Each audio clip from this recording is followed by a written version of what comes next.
E aí galera, como vocês estão? Eu me chamo Ana Paula Araújo, eu tô aqui pra falar com vocês sobre um tema interessantíssimo. Queria falar com vocês hoje sobre terapia. Terapia com psicólogo, psicanalista, tratar dessa área, né? Que é algo que eu descobri há uns anos atrás e tem feito muita diferença na minha vida, tá fazendo terapia.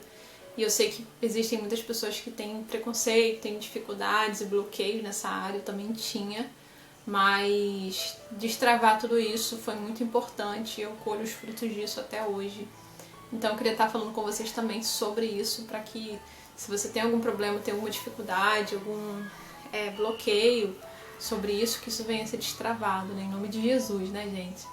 Porque são só preconceitos, como qualquer um outro que a gente tenha, que só atrapalham e prejudicam a gente. O que a gente vem entender, você pode ser que você não precise, eu espero que você não precise, mas se precisar, né, que você venha procurar ajuda, como qualquer outro médico, né? Se sente uma dor nos ossos, algum problema nos ossos, você vai procurar um ortopedista. Se você sente alguma dor no estômago, você vai procurar um gastro. Mas às vezes a gente está com problemas, questões emocionais, traumas e tristezas, e depressão e ansiedade, mas a gente não procura um profissional que pode nos ajudar, nos dar alguma direção nessa área. Então que a gente venha desmistificar tudo isso. Vou compartilhar com vocês a minha história, a minha experiência com a terapia. Eu fui me organizar para gravar esse vídeo, então fui pegando algumas datas, nem lembrava, pensei que tivesse começado mais cedo, mas eu comecei com 26 anos, mais ou menos. Tem mais ou menos 7 anos que eu comecei a fazer terapia. Na época uma amiga tinha feito uma sessão e ela comentou comigo como que foi, né? Ah, foi assim, foi assado, trabalha isso, trabalha aquilo. Foi interessante esse negócio, né? Parece bem legal, né? Na época eu tava com alguns problemas e eu não sabia como lidar. E na verdade eu procurei a terapia para aprender a lidar com esse problema, que eu achava que eu tinha que saber lidar com aquele problema, com aquela pessoa. Então eu precisava de ajuda para poder conseguir lidar, né? Porque eu não estava mais com os meus métodos, a minha forma não estava funcionando. Então eu precisava de ajuda para poder me direcionar de como fazer, de como lidar. Então esse foi o motivo de eu começar a terapia. Graças a Deus eu comecei muito aberta, né, com uma visão já ampla do que era. É um profissional, ele está ali para me ajudar. Então não é alguém que eu fico com medo, com vergonha de falar qualquer coisa, ou que eu fico com receio, porque a gente às vezes tem, né, esse receio. Eu vou falar da minha vida com os outros, as pessoas, né, vão comentar. Ou isso é muito pessoal, isso eu não falo pra ninguém que eu não conheço, eu não tenho amizade. Mas ele é um profissional, né? Como você chegar no médico e ele perguntar, tá sentindo dor? Aí você fala, não. E você tá sentindo, né? Como que ele vai te ajudar? Então a mesma coisa de um psicólogo. Se você não for sincero sobre as suas emoções, sobre os seus sentimentos, como que ele vai saber te analisar e te tratar de acordo com o problema? As pessoas são diferentes, né? Existem problemas muito semelhantes, né, tipo a depressão, mas ela mesma tem várias causas, várias implicações, vários graus, vai variar de pessoa para pessoa. Umas pessoas vão ficar prostradas e vão querer só dormir e não querem comer, outras vão comer desesperadamente, outras não vão dormir, né? Vão ter a vida aparentemente normal, mas estão com depressão. Então assim, existem muitas variações do comportamento, mas continua sendo depressão.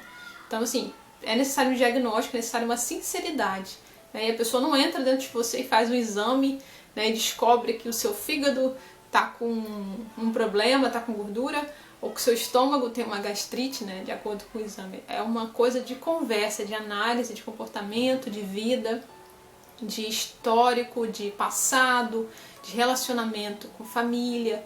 E isso é muito abordado, né, a questão familiar. Isso causa muita dor para muita gente, porque geralmente você mexer nessa parte vai trazer muita dor e desconforto, né? Mas é uma dor necessária para tratamento, né?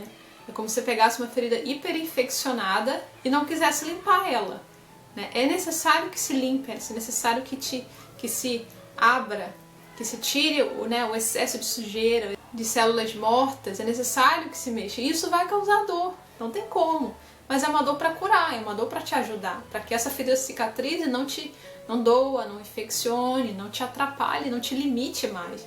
Então assim, é um processo, eu entendo a analogia, pra mim essa analogia funciona. Eu comecei e me ajudou legal na terapia, mas a gente comete um erro, né? Um desses erros é se dar alta, não se dê alta. No final vou dar 3 dicas aí bem interessantes, de acordo com a minha vivência na terapia, que eu espero que você siga, né? Porque eu pretendo segui-las também. E 2 anos depois, mais ou menos, eu tive uma crise de ansiedade. Eu estava sem terapia nessa época, se eu não me engano. E foi bem ruim, foi bem ruim. Foi a pior coisa que eu já senti na vida.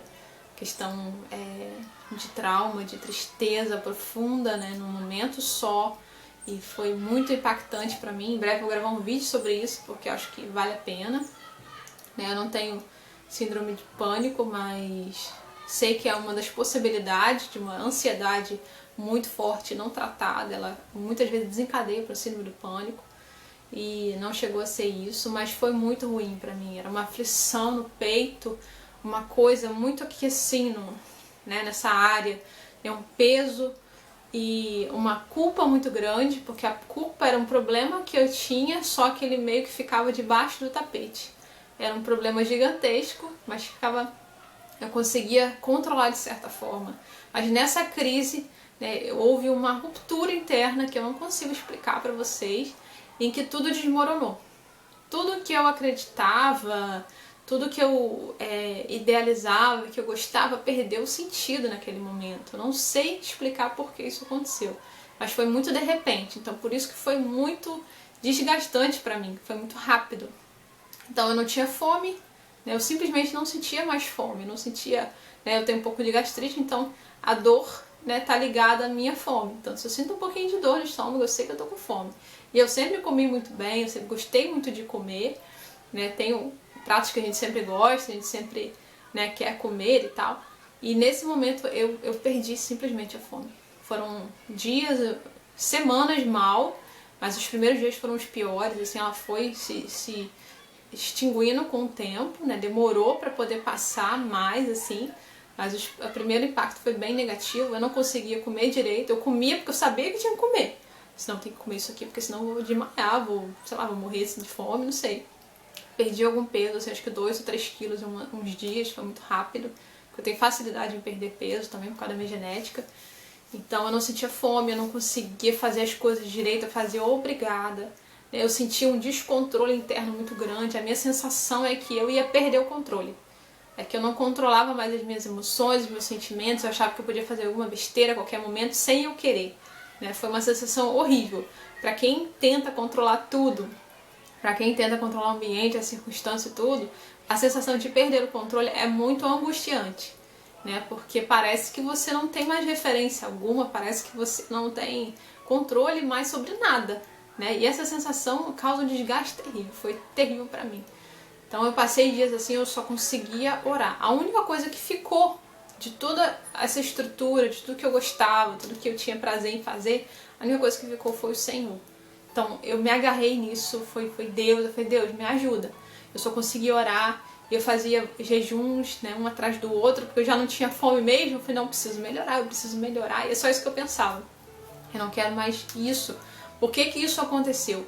Né? E conforme foi passando o efeito daquela explosão, né, minha mente foi aquietando e eu fui, né, analisando como estava a minha vida, como estavam as coisas da minha vida, como eu lidava com as coisas, quantas coisas eu me obrigava a fazer para agradar as pessoas, para poder ser uma boa pessoa.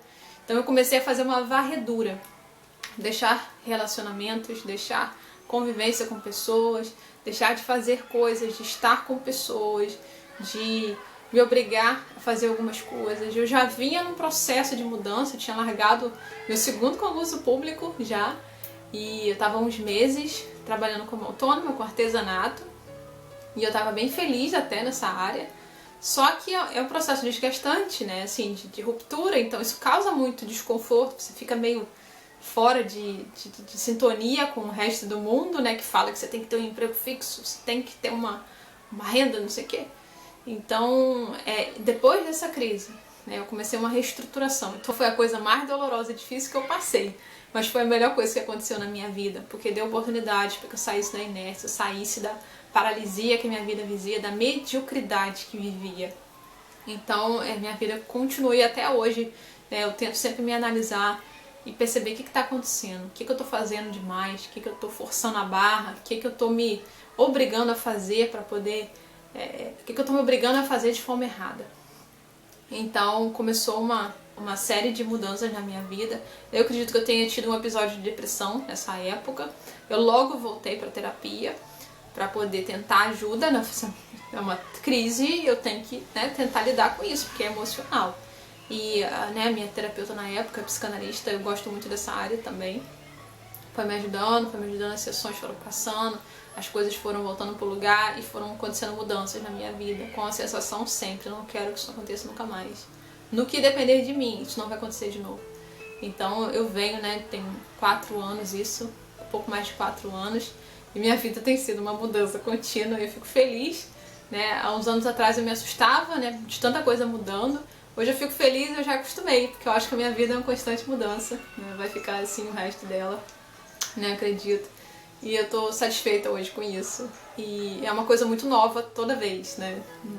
Eu quase não fico entediada, porque tem muita mudança, muita coisa acontecendo sempre.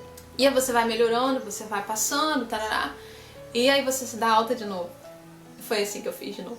E eu fiquei sem dinheiro também na época, e você acaba, isso aqui depois eu volto, já tá tudo melhor, né, e tal. Então eu dei uma parada. Aí depois da pandemia, né, fica aquele coisa de pandemia que foi, né, impactante pra todo mundo. No início eu achei até bom, porque eu ia ter mais tempo pra mim, mais tempo pra fazer as minhas coisas, né, porque eu tenho uma característica egoísta bem forte aí, Deus tem tratado isso. Mas eu achei até favorável esse início. Mas depois veio a ansiedade, passando mais tempo em casa, passando mais tempo, né, longe de muita gente e tudo mais.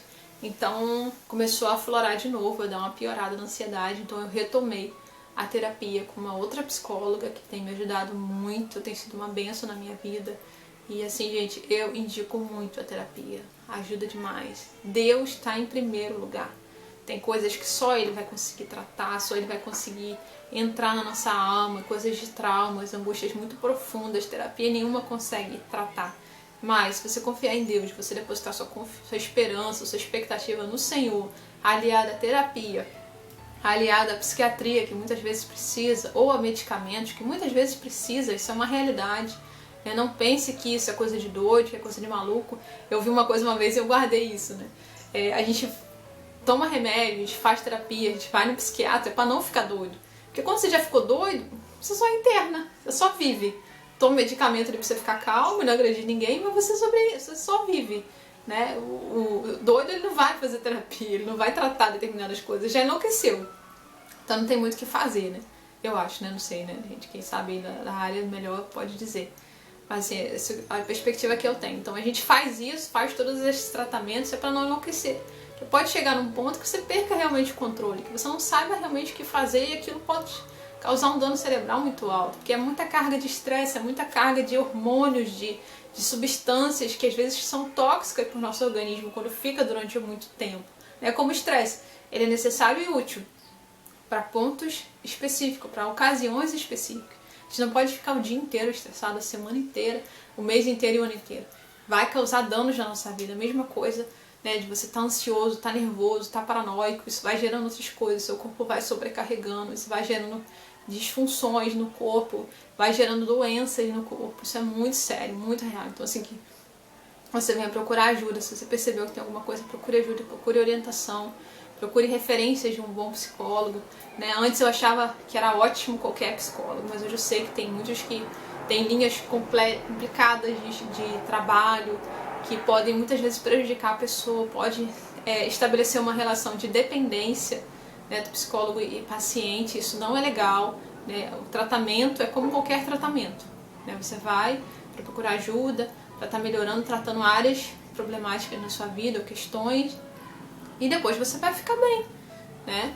Pode ser que demore meses, anos para você precisar ter uma alta, mas se você ficar bem, você vai ter alta, você vai poder terminar o remédio, não tomar mais o remédio, você vai ficar sem ir mais no psiquiatra, né? Mas aí você precisa tratar para chegar nesse ponto, não achar que tá bem, acabou, não preciso mais de nada.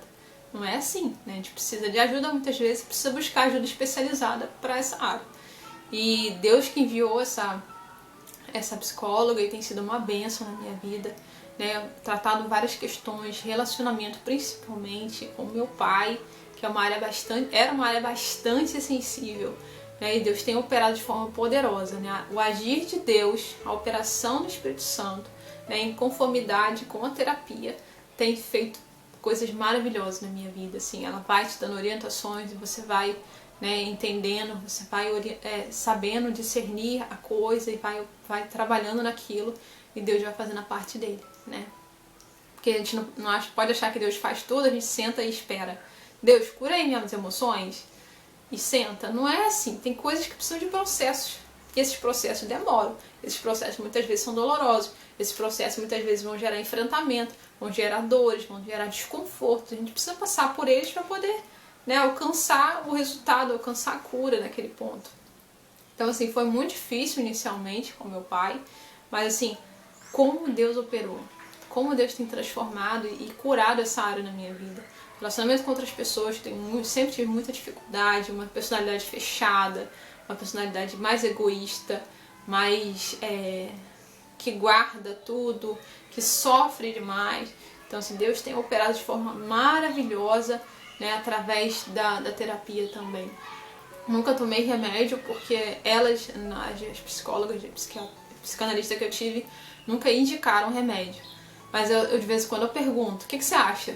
Precisa de algum remédio? Porque eu quero ficar bem, eu não quero nem saber se eu preciso tomar isso ou aquilo.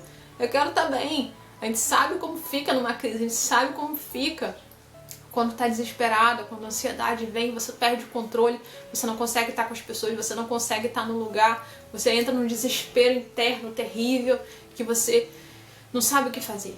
Eu não quero mais isso, não quero isso pra minha vida, não quero isso pra vida de ninguém. Então, assim, eu faço tudo que eu posso fazer para que isso não se repita, para que isso não aconteça mais e que se venha minimizar o máximo possível. Eu acreditava muito que tinha cura, sabe, gente? Assim, não, um dia eu não vou sentir mais ansiedade. Em nome de Jesus. Mas não é assim, né? A ansiedade é algo inerente a gente, a nossa geração principalmente, tem vários fatores.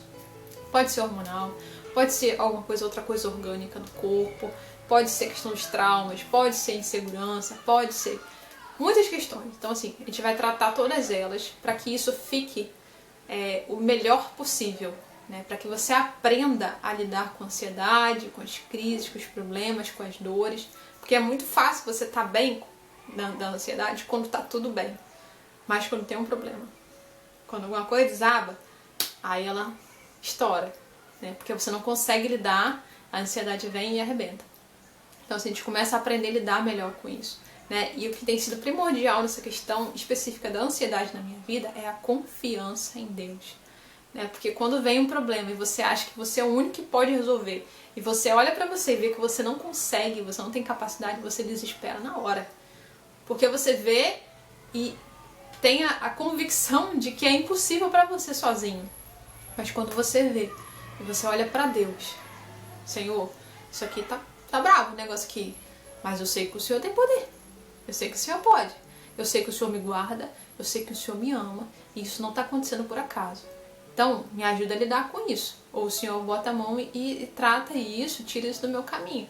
Mas eu sei que todas as coisas cooperam para o bem daqueles que amam a Deus. Então, assim, a palavra de Deus, ela é viva e ela é eficaz realmente. Eu sou cristã há mais de 15 anos e há pouco tempo que eu tenho mergulhado mesmo na palavra, meditado, e eu tenho sentido isso na minha vida, o poder dela de operar, de transformar o meu interior. Que sempre foi uma pessoa que achava que eu que tinha que me esforçar, eu que tinha que fazer, eu que tinha que ir, se eu não fizer ninguém vai fazer. E tudo está debaixo da minha responsabilidade. Isso é uma mentira, né? Com Deus a gente salta muralhas, com Deus a gente passa no meio de um batalhão, com Deus, né, o tratamento é mais rápido, se você for no início, é mais barato e você vai ter muito menos danos. Então, assim, quanto mais tempo você demorar, né, pode ser que demore muito mais, pode ser que o dano seja muito grave e o efeito disso seja muito sério. Então, assim, vá antes. Tá piorando, gente? Procura ajuda. Procura pôr o psicólogo. Ah, Ana, eu fui 2, 3, 4, 10, eu não gostei, não conectou. Gente, primeiro, se analisa. Tem uma coisa errada. Pode não ser com a psicóloga. Pode ser com você. Você tá com algum preconceito, com alguma coisa, algum bloqueio, Porque se você tá com bloqueio, você não quer fazer terapia, porque às vezes dentro da gente a gente tem esse preconceito. Então você não vai conseguir ninguém que seja adequado. Porque você está procurando perfeição e você não vai encontrar. Né? Você precisa de alguém que se conecte com você, que tem uma linguagem semelhante, que você tenha uma empatia. Né? É necessário que você tenha uma conexão com o seu terapeuta. Seja homem ou mulher. Eu tive só mulher, mas eu acredito que homem seja bem legal também. Não tenho preconceito, é porque eu não conheci mesmo. Mas acho super válido, não vejo problema nenhum. Procure ajuda quanto antes, se você precisa, tá? Não fique se negando. Ai, eu não preciso, você tá mal, você tá sentindo mal, você tá suando frio, você tá perdendo o controle, você tá deixando de sair de casa por causa da ansiedade, com medo das coisas, cara, você precisa de ajuda. Então busque ajuda, busque orientação para que isso não piore, porque isso piora sim, não melhora sozinho, né? Desencadeia outros problemas emocionais e psicológicos que vai te prejudicar. Terceira dica, não se dê alta. Quem dá alta é o médico, gente, é o terapeuta. Não se dê alta. Converse com ele sobre a possibilidade de espaçar de repente as consultas, uma vez por semana, 15 dias, uma vez por mês, né, que vai parando, você vai largando devagar, né? E você faz ali uma manutenção uma vez por mês, quando necessita, até você tiver que parar. Então não se dê alta, você pode estar num ponto de estar emocionalmente instável e você parar. Então assim, isso vai facilmente desencadear um problema maior. Então não se dê alta, consulte seu psicólogo ou troque de psicólogo caso necessário. Mas não fique sem orientação, não fique sem ajuda. Gente, Deus abençoe vocês, que vocês possam buscar em Deus primeiramente, porque a terapia sozinha ela não faz milagre, ela não consegue penetrar tão fundo, né? Só a palavra de Deus, só o poder de Deus, porque Ele que sonda, Ele que nos criou, Ele que nos viu antes de nós nascermos. Então Ele conhece o nosso interior, a nossa constituição, tudo que a gente passou e viveu nessa vida, né? Desde antes da nossa gestação. Então Ele conhece tudo o que aconteceu. Então peça a Deus para trazer a sua memória, a sua mente, tudo que está no inconsciente, tudo que está profundo, para que Ele possa curar, o Espírito Santo possa penetrar e trazer cura à sua vida, à sua alma, para que você tenha uma vida abundante e usufrua de tudo que Deus tem reservado para você. Tá? Foi um prazer estar com vocês. Mais informações, consulte o psicólogo. Eu sei da minha experiência, né? Algumas coisas que eu leio, mas é pouco. Mas, assim, tem muita coisa para aprender ainda. Gente, Deus abençoe. Procure ajuda se você precisa, né? Se trate, gente. Se cuide, pelo amor de Deus. A gente precisa de gente mais saudável nesse mundo. Tá? Deus abençoe. Um abraço.